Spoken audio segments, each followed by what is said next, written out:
The invitation came in a golden envelope, sealed with glitter and embossed with roses. It was perfect. Too perfect. When I saw my name missing, my heart stopped. Everyone else in the family had one, even distant cousins who barely showed up for holidays. But me? The sister who stood by her side through every heartbreak, every late-night cry, every secret? I was erased. I remember sitting on my bed, clutching the empty mailbox slip in my hand. It wasn't just paper missing. It was proof that I didn't matter. My phone buzzed nonstop that evening. "Did you see the invite?" My cousin squealed. "She's finally marrying Daniel," another messaged. I forced myself to smile with emojis. But inside, I was unraveling. Why? Why would my own sister cut me out of the most important day of her life? What had I done to deserve this? The silence from her was louder than any words she could have said. No calls. No explanations. Nothing. I tried to convince myself it was a mistake. Maybe the mail got lost. Maybe she planned a surprise. But then I saw her Instagram story. She posted a boomerang holding a stack of invitations. The caption? "Everyone I love will be there. Everyone. Except me." And in that single moment, something inside me broke. But pieces don't just shatter and disappear. Sometimes they sharpen. Sometimes they cut back. I didn't know it yet, but being excluded from that wedding would ignite the darkest and most powerful chapter of my life. The days after the invitations went out felt like walking through quicksand. Everyone around me buzzed with excitement. Group chats exploded with dress ideas, travel plans, and bachelorette gossip. But my phone? It stayed quiet, not a single message from her. Not even a pity call. At night, I scrolled through her posts, watching her smile stretch wider with each photo. Her trying on gowns, her tasting cakes, her laughing with bridesmaids. Every photo was like a knife pressed against my chest. And every time I asked the same question, why not me? I thought about the childhood we shared, the nights we stayed up whispering secrets under the covers, the times I defended her when she was too scared to stand up for herself. Was all of that forgotten? Was I just disposable? I couldn't sleep. The silence kept replaying in my head. So I decided to confront her. One evening, I drove to her apartment. I sat in the car, staring at the glowing windows, my hands trembling on the steering wheel. What would I even say? Would I beg? Would I scream? Would I pretend it didn't hurt, even as my heart collapsed inside me? I finally gathered the courage, walked up the steps, and rang her doorbell. No answer. I rang again. Still nothing. But then laughter floated from inside. Her laughter, mixed with voices. She was home. She was ignoring me, and in that moment I realized something chilling. She hadn't forgotten me. She had chosen to erase me. I didn't know it then, but her choice to shut me out was only the beginning. Because I was about to discover a secret that made everything much darker. The night she ignored me, I drove home with my chest burning. My hands clenched the steering wheel until my knuckles turned white. I told myself, let it go. Don't give her the satisfaction of seeing you break. But something inside me whispered louder. She owes you the truth. The next day, I decided to dig. Not out of pettiness, but because the silence was killing me, I started small. I called my aunt. "Hey, are you going to the wedding?" I asked, forcing a casual tone. "Of course." She laughed. "Your sister made such a fuss about making it perfect. She says it's going to be the happiest day of her life." The happiest day. And I wasn't part of it. I hung up quickly, my stomach twisting. Something wasn't adding up. Later that night, I got a message from a friend. It was a screenshot. My sister's private post. I wasn't supposed to see it. But there it was, in black and white. Some people don't deserve a place at my wedding. Family isn't always blood. Sometimes it's the people who never drag you down. Drag her down? Me? My heart pounded as I stared at the words. She had rewritten our history. She had painted me as the villain, but why? What story had she told Daniel? What lies had she spread to our relatives? The walls around me felt like they were closing in. It wasn't just about being left out anymore. It was about being erased, rewritten, and replaced. And in that moment, I made a silent promise. If she wanted to cast me as the villain, then maybe it was time I played the role. What I uncovered next made me realize her betrayal ran deeper than I ever imagined. And it wasn't just about a wedding anymore. The post haunted me. Her words weren't just sharp, they were poison. And poison spreads. At the next family dinner, I felt the shift immediately. The way eyes lingered on me too long. The half-smiles that didn't reach their eyes. The whispers that stopped the second I walked into the room. She had gotten to them. I didn't know how, but she had planted a story. A story where I was the problem. I tried to laugh along, tried to act normal. But every word I spoke felt like I was on trial. And every silence felt like a verdict. Later that night, my cousin pulled me aside. She hesitated, glancing around before whispering, "Look, I don't know what you did to her, but she doesn't want you there. She said it would ruin her big day." "Ruin it? How?" I demanded. But my cousin just shook her head. She didn't tell me. She just said, "She wants peace. Peace." As if my presence was war. I went home, my chest burning. I lay awake, replaying every memory, every fight, every word, every mistake, trying to find the one that made me deserving of exile. But nothing fit. Unless she wasn't telling the truth. That's when I noticed something. Her fiancé, Daniel, hadn't looked me in the eye once at dinner. When I said hello, his smile was tight, forced. Like he knew something. Like he was hiding something. And suddenly, the wedding wasn't just about her. It was about him too. I didn't know it yet, but uncovering Daniel's secret would change everything. And explain why my sister wanted me gone. The next week, I couldn't stop thinking about Daniel. The way he avoided me. The way his smile faltered whenever I entered the room. It was too deliberate to ignore.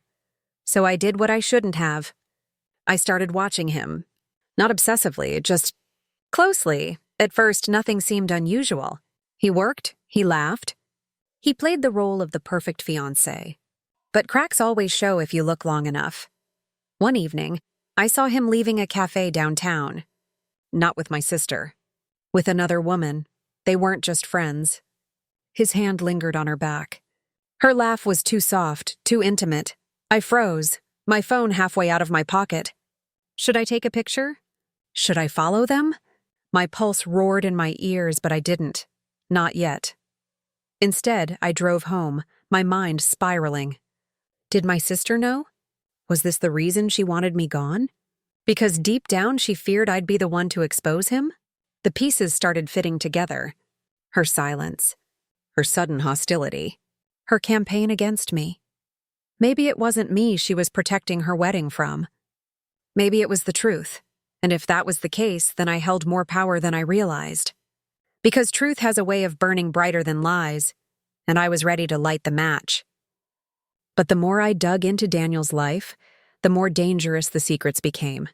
And soon, I'd uncover something that made betrayal look small. Once suspicion takes root, you can't unsee it. Every smile looks fake. Every word feels rehearsed. I began noticing things about Daniel that everyone else seemed blind to. The late-night calls he quickly silenced. The sudden weekend business trips. The way his eyes darted when someone mentioned loyalty. But the real clue came from somewhere unexpected. I ran into one of his old friends at the grocery store. We made small talk at first, then he casually asked, "So, how's Daniel adjusting to being settled?"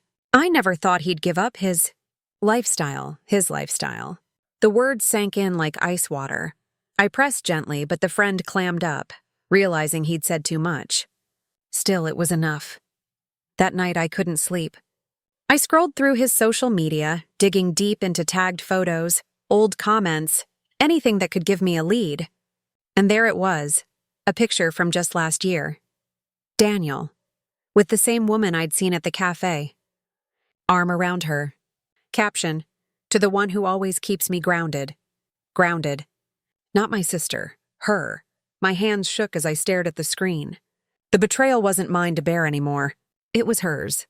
and she didn't even know it.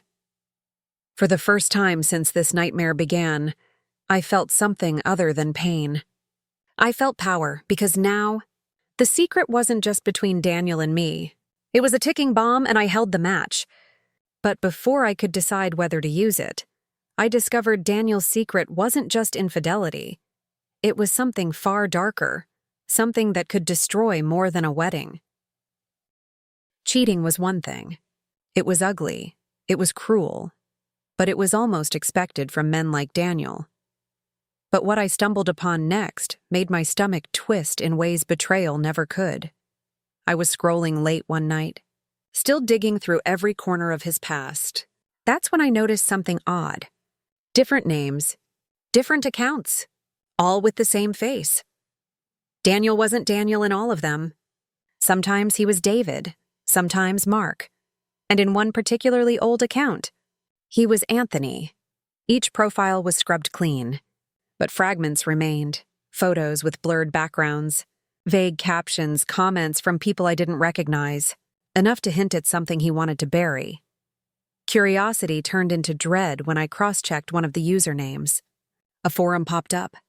Not just any forum, one notorious for scams and investment tricks. And there he was, my sister's perfect fiancé, laughing in threads, bragging about easy money, about people who were too stupid to catch on. My hands shook as I scrolled further. Fake businesses, fake promises. Dozens of people lured in, left broke, and blocked. This wasn't just about cheating. Daniel wasn't only a liar. He was a predator, and my sister? She was about to marry him, blindfolded, smiling, walking straight into a trap. I sat there in the dark, the weight of it pressing down on me. Do I tell her and risk being called jealous, bitter, vindictive? Or do I stay silent and watch her life burn down after the wedding? Neither option felt right. But one thing was certain, Daniel had secrets. And secrets don't stay buried forever. What I uncovered next didn't just prove who Daniel really was. It gave me the perfect weapon to turn her wedding into the moment they would both regret forever. Once you know someone's true face, you start watching for seams, little things that don't line up, small cracks that become doorways. That night, staring at the forum threads, I stopped feeling helpless. I felt methodical, focused, dangerous in a way that felt strangely calm. Daniel's arrogance was my advantage. He'd left traces, transaction IDs, old business names, the same email pattern, tiny breadcrumbs he thought nobody would follow. I collected them like a person gathering stones to build a wall. Each piece had weight. Each piece fit into a bigger picture. First, I made copies. Screenshots of deleted posts, archived pages, comment threads where he joked about teaching people a lesson. I saved bank references he slipped into a photo caption, the name of a shell company from a forum signature, an old promo video with a watermark he forgot to blur. It felt almost clinical. Click Save File. No rage in my hands, only purpose. Then I mapped it out. A spreadsheet with columns, name, date, evidence link, likely victim, and legal risk. I wasn't a lawyer, but patterns don't need a degree to be clear. Promises of returns that never came, staged testimonies, people who suddenly vanished from the comments after complaining. This was a network, a carefully disguised machine to take money and disappear. I reached out quietly to one person who had been burned, a username in the thread who I tracked down to a small business page. She answered at 1 a.m., her replies sharp with sleep-deprived despair. She hadn't expected anyone to care. She hadn't expected anyone to follow the crumbs. But when I sent her the screenshots, her tone changed. From shy anger to brittle relief. She said, "If we get proof together, we could do something." Proof. I felt my chest tighten like a fist. Proof is the language the world listens to. Stories alone get shut down as jealousy or rumor. Proof is cold. Proof is visible.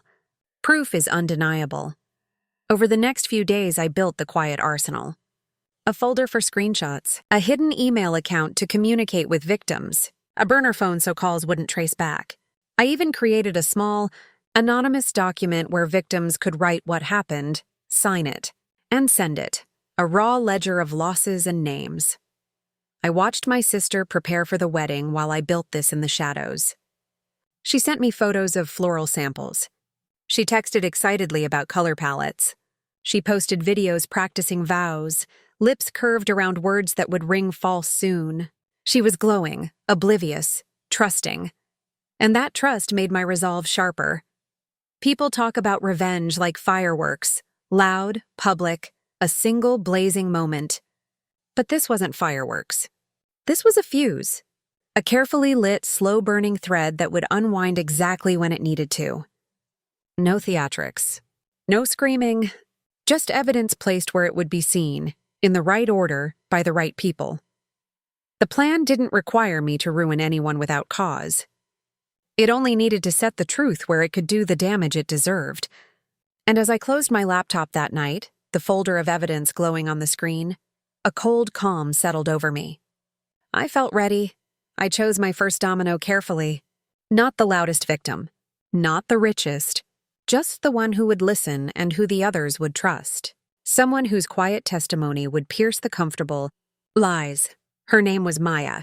She ran a tiny shop, selling handcrafted candles. On her business page, she'd posted a single, trembling comment months ago about losing her savings after a great opportunity. The comment had been buried under months of happy photos. No one had seen it. Except me. I messaged her with the fake account I'd set up. Professional, calm, and careful not to sound accusatory. At first, she suspected a scam. She'd been burned before. But when I sent screenshots, payment references, and copies of the old forum posts with Daniel's usernames, something in her shifted. She answered late, then earlier. Then every time I wrote, she agreed to speak. Quietly at first, then she typed a paragraph and sent it like a confession. She had been contacted via a friendly DM, promised a partnership to sell her candles at a luxury event. She wired a $3,000 deposit, the kind of money a small shop counts on. The event never happened. The account vanished. The replies stopped. Her messages grew short, apologetic, ashamed. I asked if she had bank receipts. She sent them. I asked for screenshots of the chat. She sent those too. Her words were shaky, raw, honest. Proof piece by piece landed in my inbox like stones building a wall. We compared notes. Dates matched. Promises repeated. The same fake company names. The same broken links. I felt seen, watching patterns fall into place not as theory, but as fact. Maya's losses were not an isolated accident. They were a pattern. They were design. With her help, I drafted the first document. A concise timeline, receipts attached, screenshots annotated. It was cold and clinical, the exact opposite of the messy, hurt-filled conversations I'd had with family. This was evidence, not emotion. Evidence didn't beg to be believed. It forced belief. Then I did the hardest thing. I showed it to my sister. Not with fire and accusations, with calm. I sent a private message. We need to talk. I found something you should see. Her reply came quickly, full of emojis and a winking sticker. Busy picking bridesmaid dresses. Can we do dinner this week? I felt the old anger flare, hot and immediate. But I forced it down, folded my words gentle and precise, and sent her the timeline. I told her I'd found a woman who'd been scammed, shared the receipts, explained what the forum looked like. I didn't accuse. I offered a choice. Look now or look later. 20 minutes passed. 40. The clock ticked loud in my ears. Her last scene changed. Typing, stopped. Typing, started again. Finally, a message. Who sent you this? I answered, someone who thinks you deserve to know. Her response came in 3 short lines, and each one landed like a blow. Stop. Don't drag me into this. You don't know what you're talking about. I'm getting married. Goodbye. She blocked the account. She refused the proof. She refused me. She chose the veil over the truth. Blocking me didn't bury the evidence. It only cut the line between us. And by doing that, she set the stage for the moment everyone would finally have to choose whose story they believed. Silence. That was her answer. A block, a digital wall slammed down between us. But silence isn't the end. Silence is just pressure building, waiting for cracks. For 2 days, I said nothing. I let her think I'd given up, let her bask in the pastel-colored bubble of wedding planning and curated photos. But while she posted pictures of floral arrangements and shared countdowns to her forever, I was building something else entirely. The network was growing. Maya wasn't the only one. By now, 5 people had sent me their stories. All strangers to each other, yet their voices blended into the same song of betrayal. Each one added another thread to Daniel's web. An account number here, a fake invoice there, a recycled contract reused like a bad script. And together they were undeniable. I printed everything. Stacks of screenshots, payment receipts, even old forum archives saved to USB. The pile on my desk looked like the kind of thing only police or lawyers handle. Not a brother trying to save a sister from disaster. But that was what I had become. A quiet prosecutor, building a case no courtroom had yet seen. Still, I knew one truth. Paper trails don't change hearts. Facts don't always win against charm. If Daniel had convinced her to marry him, then numbers on a page would bounce off her like pebbles against steel. I needed leverage. Something bigger than just proof. Something that would ripple through her world and force her to see what she didn't want to. So, I started thinking about exposure. What happens when silence can't hold the weight anymore? What happens when shadows are dragged into the light? I reached out to one of the victims who had a louder voice, an influencer with 20,000 followers who had stayed quiet out of shame. I didn't beg. I simply showed them the evidence, connected them to Maya's story, and asked a single question. What if this happened to someone else tomorrow? Would you still stay silent? Their reply came fast. Send me everything. If he's still doing this, people deserve to know. And just like that, the fuse I had been carefully laying found its match. One voice with an audience paired with proof could break the perfect illusion Daniel had built. It wasn't just about my sister anymore. It was about everyone who could fall next if nothing was done. The walls of Daniel's empire weren't falling yet, but I could feel them tremble. And in that trembling, I tasted the first drop of justice. What happened next was bigger than I had planned. Because once the first victim spoke out, the story refused to stay small. The post went live on a quiet Sunday morning. A simple caption, almost casual. I stayed silent too long. Here's my story. Then came the screenshots, the receipts, the fake contracts, the evidence I had carefully threaded together. At first, it was just a few likes, a handful of comments, but whispers spread fast when they touch raw wounds. By the afternoon, dozens of replies appeared, people tagging friends asking, "Wasn't this the same guy who DM'd you?" Others shared their own losses in the comments, stories that matched the same ugly pattern. By nightfall, it wasn't whispers anymore. It was a storm. Daniel's name wasn't trending yet, but it was circulating in circles he couldn't control. Private Facebook groups, small business forums, threads on Twitter filled with screenshots and stories. His old usernames resurfaced like bones in shallow dirt, his aliases exposed, his charm reduced to broken promises on public screens. I watched the fire spread from the safety of my burner account. Every share was like a stone added to the avalanche. Every victim who spoke was another crack in the perfect mask. And somewhere in that chaos, I knew my sister would see it. She scrolled social media every night, posting countdowns and hashtags about love. She couldn't scroll forever without tripping over the truth. But truth doesn't always land the same way for everyone. When she finally called me, her voice wasn't calm. It was trembling, sharp, and almost panicked.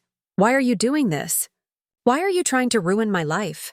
I wanted to tell her it wasn't me, that it was the victims, the ones Daniel had stepped on to climb higher. But words caught in my throat, because in her mind, exposing him meant exposing her choice. And that was something she wasn't ready to face. I listened as she defended him with brittle excuses. "They're jealous. They're lying. He told me people might try to hurt us." But beneath her words, I heard something else. Cracks in her certainty. She was scared. Scared enough to yell. Scared enough to call me, even if it was to accuse. I didn't fight her. I let her rage. And when she ran out of excuses, I simply said, "You can block me again, but you can't block the truth." The silence after those words was long. Too long. Then she hung up. That night, I didn't sleep. I knew storms don't stop at words. Storms break what they touch. And Daniel's carefully built world was already shaking.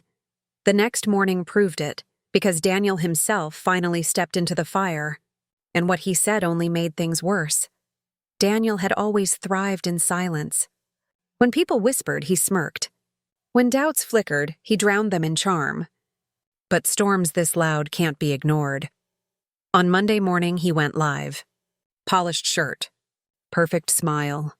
My sister's hand resting in his, the picture of calm confidence.